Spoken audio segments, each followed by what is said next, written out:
Hello, my name is Lee Owens, and I'm going to be talking about how to move across the country. It's something I've done a number of times since joining and leaving the military, and it's something that you're probably going to have to do at least once if you're going to follow game design professionally. So, the first thing to know about moving is that moving is complicated, much more so than moving within your city or your state. Moving across the country requires a lot of planning, and there's more to it than I can go over right now.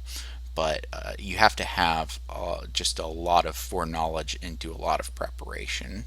So the first question is, why are you moving? Are you moving to somewhere? Are you moving away from somewhere? If you're moving to a job or family, then that's going to change what you're doing than if you're just moving sight unseen to a different part of the country because you want to explore an opportunity. So you have to figure out exactly where you're going because there's a big difference between moving to Sacramento or moving to San Francisco, even though they're only 45 minutes apart.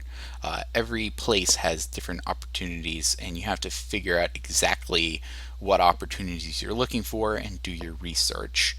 What do you do for fun? Sounds innocuous, but if you enjoy boating, you should probably not move to Kansas.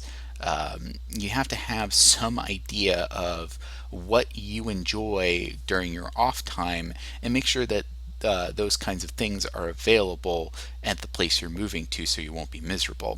So you have to plan ahead. You have to have an idea of what you're doing in all the various parts of the moving process. So you have to, financially, job, all that kind of thing. You have to have a big picture view. Speaking of jobs, jobs are probably the most important part of moving. If you're moving for a job, then great. But if you don't have a job lined up with where you're moving to, you have to ensure that you're going to have income. So you don't have to have a job, but put your feelers out online, get an idea of what you're doing. Same thing with your place that you're staying. It's great to have an apartment lined up, and you should definitely do that. But if you don't like the place once you arrive there, because reality is often different than what you can see online, then you have to have a backup, some kind of hotel, and you have to know what you're going to be doing with your stuff. Stuff, all the things that we bring with us, TV, clothes, all those things that we have. If you get your apartment, then great. But if something goes wrong, what are you going to do with your stuff? Is it just going to sit in the U-Haul? Do you have somewhere to store it? That's why it's very good to know somewhere in the area. If you're moving towards family or a relationship or even a job where your coworkers can help you, that's awesome. But social networking can also kind of help you feel out an area. Maybe you have online friends or people from Facebook who can help you out. Um, and how are you getting to your new location? If you're taking a U-Haul or driving your own vehicle or something like that, then you'll have access to transportation. But if you're flying, then you kind of have to figure out everything beforehand and how it's all going to get to you. Um, your vehicle is very important. A lot of us spend thousands and thousands of dollars on our vehicles. They represent transportation to get to job interviews or to start going to your job or to do apartment hunting. And if you have to sell it, you want to make sure that you do that correctly and completely before you leave. Um, and also, you have a lot of stuff, as I've mentioned. You have way more stuff than you think you have. So take an inventory, figure out what you actually want to keep, what you can get rid of, and then try and sell some of it or give it away. And speaking of selling things, are you financially prepared for your move? Because it's going to be very expensive to move so far. Also, are you going to have your bank? Is your bank going to exist where you're going to? If not, then you've got to make a lot of serious changes about, opening an account and where your money gets deposited and things of that nature.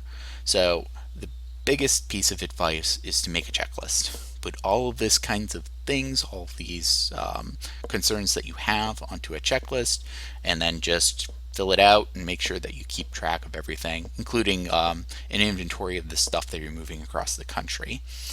Before you leave your place, check for any defects. You want to make sure that they don't ding you for damage to the apartment or house that you're leaving. You don't want to get less money back than you are expecting, and do the same at your new location. But to help you check your apartment and do all of the packing and loading up, get some buddies in. More so because you're going to be leaving and it's going to suck, so you want to say a good goodbye, and a good way to do that is to get everybody involved in the process. And also, are you flying, driving? Long trips are very boring. 2,200 miles driving in 3 days is not a trip that I would do again. And you want to make sure that you have entertainment and that you'll stay awake the whole time, especially if you're driving. So, what are you doing for food? On the road, you can grab whatever you want, but once you get to your location, it becomes very easy to get trapped in a pattern of going out to eat a lot. So set some time aside to go to the grocery store and get some food. And you're going to be alone a lot. You're severing all social ties, so it's important that you are okay with being alone for a little while you get set up in your new place and rebuild a social network around yourself. So those are the steps to moving across the country. I hope you enjoyed the presentation, and I will see you next time.